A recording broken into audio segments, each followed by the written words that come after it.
and silenced.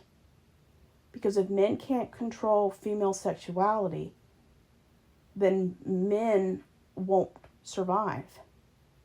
Which is why white fundamentalist males always support pro-life instead of pro-abortion. They want to control women. And the best way to control women is to never talk about female sexuality, autonomy, and agency. And I've known a lot of women that didn't even know how they worked as a human being because they grew up and learned very little to nothing about their anatomy and the reproductive organs. And parents use the flippant excuse, well, you're not going to do it, so we don't need to teach you.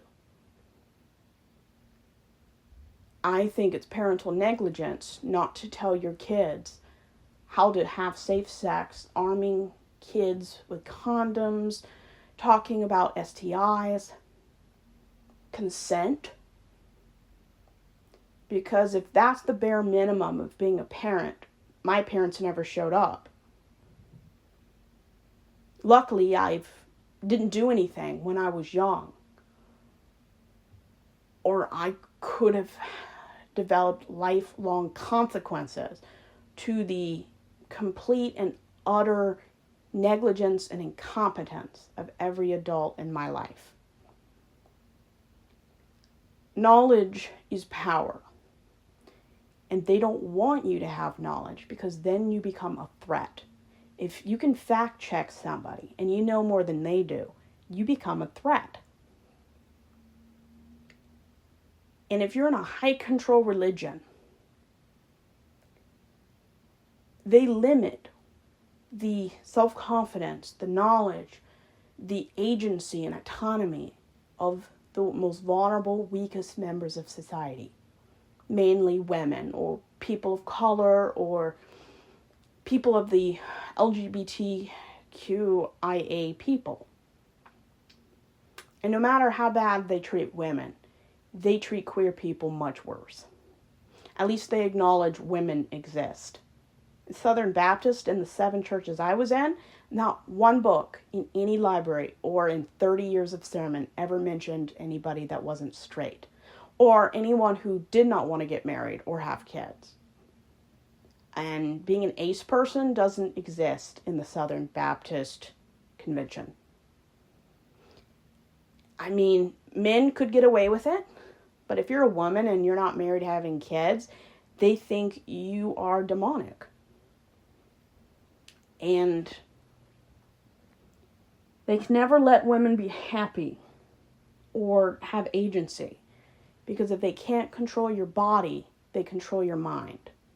And if you were lucky to grow up in a church where they treated female sexuality the same way they did men in a positive, informative, factual way, good for you.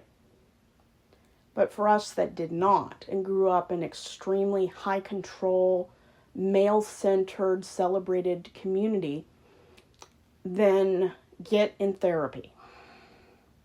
Find decent, informed therapists and talk about trauma associated with repression. And if you grow up in these high control religions, I've met people that were so sexually repressed, specifically women, they didn't have a sexual awakening until their late 20s. And most of us go through it before we're 15.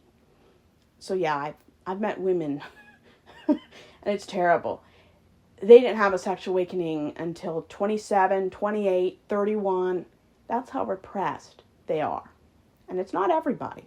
But statistics from what I've seen from just Googling the top clinics in America that help women overcome sexual and bodily disorders is much higher in religious environments, specifically Christianity.